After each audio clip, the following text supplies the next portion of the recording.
ପାରାଦୀପ ବୋଲି ଗୋଟେ ସହରଟେ ଥିଲା ଯେ ସେ ସହରରେ ଗୋଟେ ରାଜା ଘରଟେ ଥିଲା। ରାଜାର ଗୋଟେ ନ ପୁଅ ଯେ ତାହାକେ ବିହା ବନ୍ଦାପନା କରିଦେଇଥିଲା ଗୋଟେ ରାଣୀକେ। ଆର ବର୍ଷ ତା ଘରେ ଯୋଡ଼େ ପୁତ୍ର ଜନ୍ମ ହେଲେ। ଯୋଡ଼େ ପୁତ୍ର ଯେତେବେଳେ ଜନ୍ମ ହେଇଗଲେ, ଜନ୍ମ ହେଇକରି ଦୁଇଟା ପୁତ୍ର ଅନ୍ତୁଳି ସାଲ ତାର ମା ମରିଗଲା।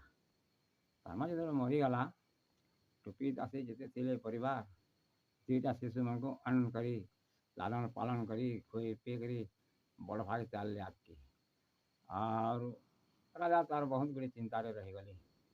ଦୁଇଟା ଛୋଟ ଛୋଟ ଛୁଆ ହେଇକରି ତାର ମା ମରିଗଲା ଯେତେବେଳେ କାଣା କର୍ମି ବୋଲେ ତାର ଟୁଣା କଥା ନେଇ ବାହାରିଲାନ।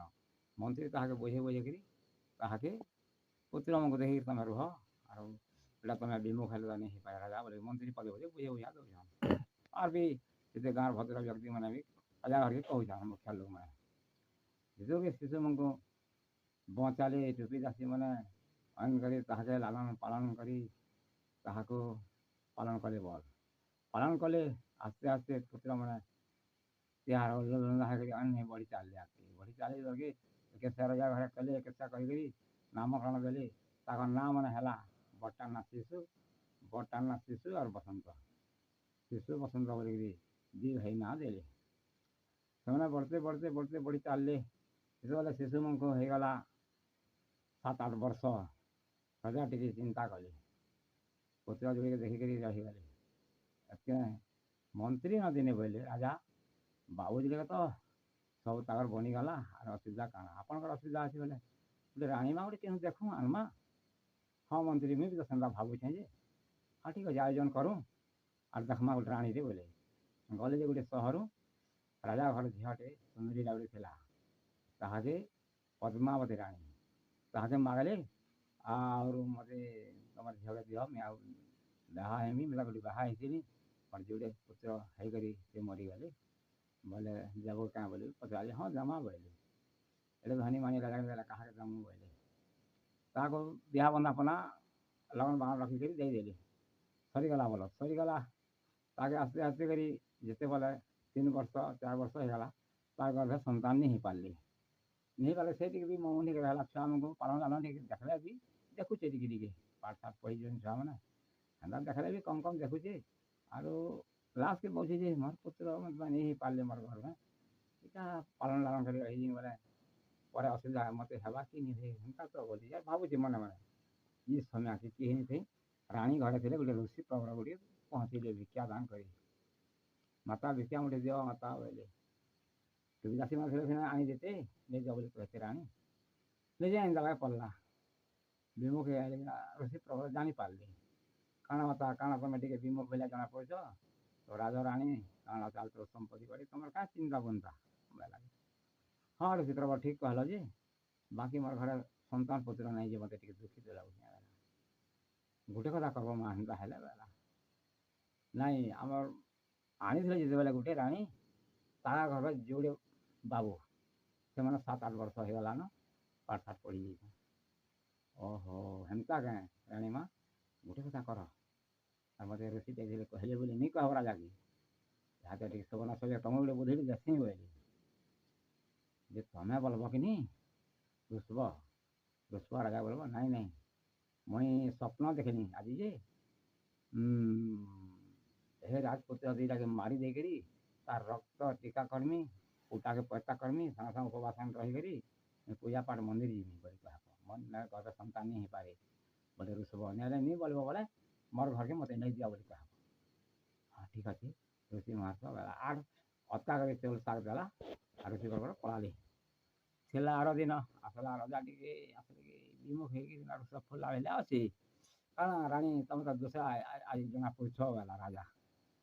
ହଁ ଟିକେ ଦୁସରା ଜଣା ପଡ଼ୁଛେ ମୁଇଁ ଯେ ଜାଣିଲ ମୁଇଁ ଜାଣିପାରସି ବୋଲେ ମୁଇଁ ଶୁଣ ରାଜା ବେଲା ବସଲା ପାଖେ ମୁଇଁ ଆଜି ରାତିରେ ଗୋଟେ ସ୍ୱପ୍ନ ଦେଖିଲି। ସ୍ୱପ୍ନ ଦେଖିଲି ମୋର ଘରର ସନ୍ତାନ ନେଇନ ଯେତେବେଳେ ସନ୍ତାନ ନେଇନ ତମେ କିଏ କହିଲା ସ୍ୱପ୍ନରେ ଦେଖିଛେ ବେଲା ସନ୍ତାନ ନେଇନ ବୋଲେ ଗୋଟେ କାମ କରବ କାଁ ବେଲା କାଁ କାମ କହ କି ତମର ପୁତ୍ରମାନଙ୍କୁ ମାରିଦେବ ଆଉ ତାଙ୍କ ରକ୍ତକେ ମୁଇଁ ଟୀକା ମାଖ୍ମି ଆରୁ ଉଟାମାନଙ୍କୁ ଆଣିକରି ମୁଇଁ ପଇସା ଏଇଟା ଯେନ୍ତା ଉଟାକେ ବ୍ରତ ତାନି ବାନ୍ଧି ଉପାସନା କର୍ମି ମନ୍ଦିର ଯିମି ତାରପରେ ମୋର ଘରେ ସନ୍ତାନ ହେବା ନେଲେ ମୋର ରହିକି କାଁ ଲାଭ ମୁଁ ତ ଦାସୀ ପରିବାର ଭଳିଆ ଖଟମି ଶେଷ କି ହେଲା ରାଜା ଶୁଣିଲା ସତ ସେ କହିଲେ ଯେ ପୁତ୍ର ମୁଁ ତ ମାରିନି ହେ ରାଣୀ ମା ତମ ପୁତ୍ର ନାଇଁ ସେ ରାଣୀ ହେଲା ହଁ ରାଜା ରାଣୀ ଏଇଟା ପୁତ୍ର ସତ କଥା ଯେ ମୋର ଗର୍ଭ ତା ଗୋଟେ ଅଲଗା ମାନବା ଗୁଣବା ଆମର ଗୋଟେ ଦାବି ଅଲଗା ରହିବା એટલે તો પઢર પુଅ ହେଲା તમે ବି ପଢ଼ଲ ରାଣୀ ଆଣିଥିଲ ବି ପଢ଼ଟା ମୁଇଁ ବି ଏଇଛା ପଢ଼ଟା એટલે ମୋର ଗର୍ଭର ଛୁଆ ମୋତେ ଯେତେ ମାନବା ଯେ ସେ ଗର୍ଭର ଛୁଆ ମୋତେ ହେତେ ନି ମାରିବା ଯେତେବେଳେ ବହମ ଆଣିଦେବ ମୁଇଁ ଚାକରାଣୀ ହେଇଯିବି ହେଲା କେନ୍ଟା ପାଳନ କରବ କହ ବେଲା ରାଜା ମୋହନ ହେଇଗଲେ ହଁ ପରେ କହିମି ବୋଇଲେ ଆର୍ ମନ୍ତ୍ରୀ ଆଡ଼ିକି ପଳେଇଗଲେ କାଣା ମନ୍ତ୍ରୀ ଗୋଟେ ଘଟଣାଟେ ବହୁତ ଚିନ୍ତାରେ ପଡ଼ିଗଲି କାଣା କହ ଆଜି ଆମର ରାଣୀ ବୋଇଲେ ମୋର ଘରର ସନ୍ତାନ ନେଇନ ମୁଁ ସପନ ଦେଖିଲି ଯେ ସନ୍ତାନ ନେଇନ ଆଉ ତୁମର ଦି ପୁତ୍ରକେ ମାରିକରି ଟୀକା ମାଖମି ଆରୁ ବର୍ଷ ତାନେ ପୁଅଟାକେ ବାନ୍ଧମି ଆର୍ ପତାନ କରି ମୁଁ ମନ୍ଦିରକେ ଯିମି ଯାହା ତ ମୁଇଁ ପୁତ୍ର ଯାକ ମୋର ଗର୍ଭେ ନେଇନ ବୋଲି କହିଲି କେନ୍ତା କର୍ମା ଏଇଟା ମହା ମଣିଷ ବୁଝି ମଲା ଏଇଟା ପୁତ୍ର ଯୋଡ଼େ କାଲୁ କାଲକେ ଘର ଜଳ ହେଇଗଲାନ କେନ୍ତାରେ ମାରି ପାର୍ମା ଏନ୍ତା ଚିନ୍ତା କଲି ହଁ ରାଜା ଚିନ୍ତା ନାଇଁ କରବାର ଉପାୟ ଅଛି ବୋଲି ଉପାୟ ଅଛି ହଁ କହ ମନ୍ତ୍ରୀ ଏନ୍ତା ହେଲେ ଆମେ ରାଣୀ ଦେଖତେ ପୁତ୍ର ଆମକୁ ନେମା ଆରୁ ପିଲା ଆମକୁ ପୁରା ଆର୍ମି ଆସିବ ନା ବାବୁରେ ପୁରା ଦେଶ ବିଦେଶ ପଳେଇଯିବ ଆରୁ ତୁମ ରାଣୀ ମା ତୁମକୁ ମରେ କରୁଛି ବୋଲି ସେ କାମ ବାଟେ ଆରୁ କହିଦେମା ଯେ ପିଲାମାନେ ପଳେଇଯିବେ ଆମେ ଆସମା କେନ୍ ହଂସ ପଟି ମାରମା ଆର୍ ପୁଟା ରକ୍ତ ସବୁ ଆଣିଦେମା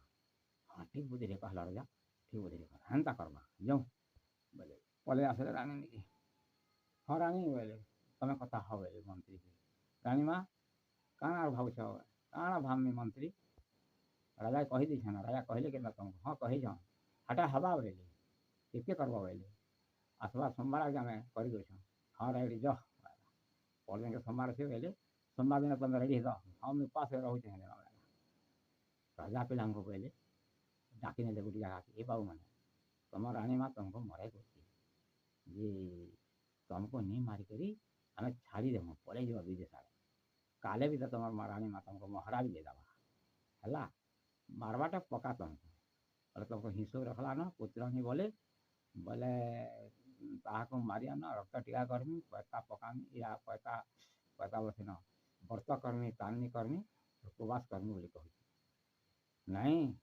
ମନ୍ତ୍ରୀ ମହାଶୟ ଆମେ ନିଶ୍ଚୟ ପଲାମୁ ରାଣୀ ମା ହେନ୍ତା ଭାବୁଛନ୍ ବୋଲେ ମହଡ଼ା ଦେବାଟା ଆର୍ କାହିଁ ଟାଇମ୍ ଲାଗ୍ବା ଆମକୁ ଠିକ୍ ଅଛି ବିଷ ପାଣି ଦେଇଦେବି ନାଇଁ ଆମେ ଅନ୍ତରେ ଯିମୁ ବୋଇଲି ସେ ସୁବର୍ଣ୍ଣ ଦେଇ ଭେକି ରାଣୀ ଯେ କହିଲେ ରାଣୀ ଦେଖ ଆମେ ରହୁଛୁ ହଁ ନିଅ ବେଲା ସେନୁ ତାଙ୍କର ଦେଖତେ ଗୋଟେ ଖଣ୍ଡାଟେ ଧଇଲେ ଆରୁ ଚାଲ ପୁତ୍ର ମାନ ବୋଇଲେ ନେଲେ ଗୋଟେ ଜଙ୍ଗଲ ଆଡ଼କେ ଜଙ୍ଗଲ ନେଇଗଲେ ଆର୍ ଇ ସିଧା ରାସ୍ତାନେ ପଳ କାଲକୁ କେବେ ବି ନି ଆସବନ ଜୀବନ ଯାପନ ନି ଆସବନ ତୁମ ରାଣୀ ମା ତୁମକୁ ବିଷ ଦେଇଦେବା ଠିକ୍ କହିଲ ଠିକ୍ ବିଷ ଦେଇଦେବାର ମୋର ମା ନାଇଁ ସେ ଏଇଟା ତ ସନ୍ତଣୀ ମା ନାଇଁ ହେଟା ତ ପଳେଇ ଗଲେ ପିଲାମାନେ ଇମାନେ ଗଲେ ଗୋଟେ ହଂସଟେ କିଣି ପକାଲେ আর রক্ত ଦୁଇ দানা কলে ওটা দুই দানা রখলে আর আনিদেলে রানীকে দেখো দুইটা শিশু মারিদেল এটা সত্য হ্যাঁ সত্য